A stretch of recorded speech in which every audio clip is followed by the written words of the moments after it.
Have you ever stopped to think about how many promises you make in a day? Well, today we're going to dive into a law that deals with exactly that, the Indian Contract Act of 1872. It might sound old and formal, but trust me, it's woven into our lives in ways you might not even realize. Let's get right into it. So, let's start with something super relatable. You tell a friend, hey, I'll get lunch today, you can pay me back next week. They agree. Seems simple enough, right? But here's the question. Is that a promise a court would actually make you keep? By the end of this, you're going to know the answer for sure. You see, when we hear the word contract, we usually picture pages and pages of legal jargon.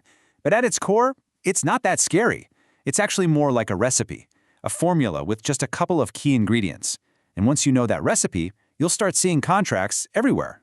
And here it is. This is the core formula, straight from the Act itself.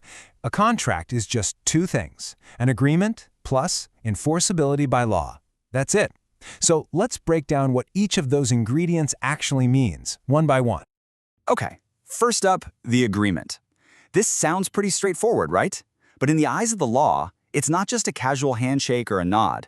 It's actually a very specific dance with very specific steps.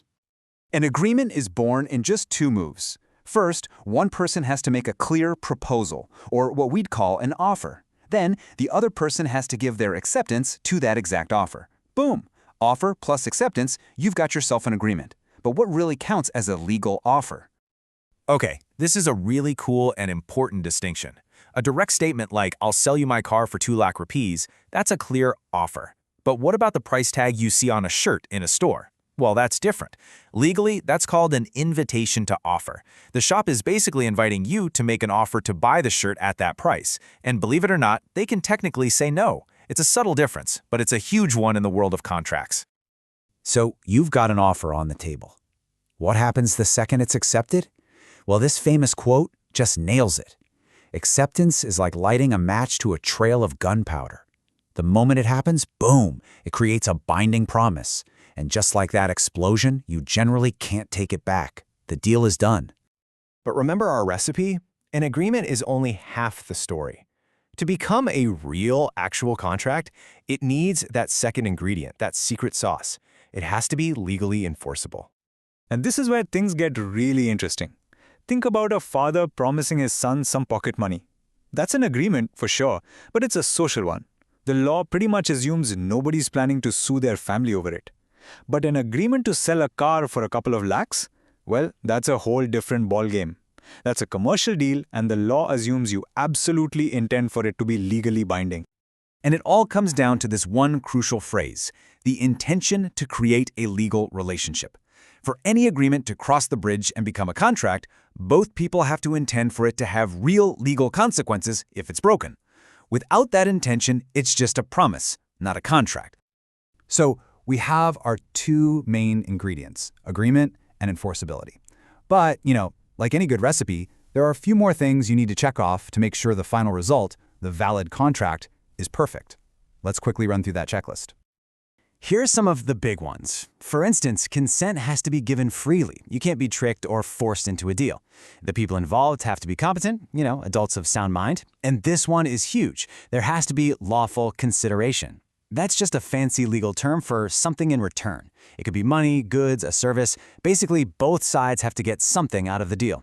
And, of course, the whole point of the agreement has to be legal. You can't have a valid contract to do something illegal. That's void from the get-go. So that's what a perfect contract looks like. But let's be real, life isn't always perfect. What happens when an agreement is made, but maybe one of the ingredients is missing? Or something goes wrong down the line? Well, the law has specific names for these situations. A contract can actually start out perfectly fine and then become void. So picture this. In January, a company signs a valid contract to supply a bunch of sugar.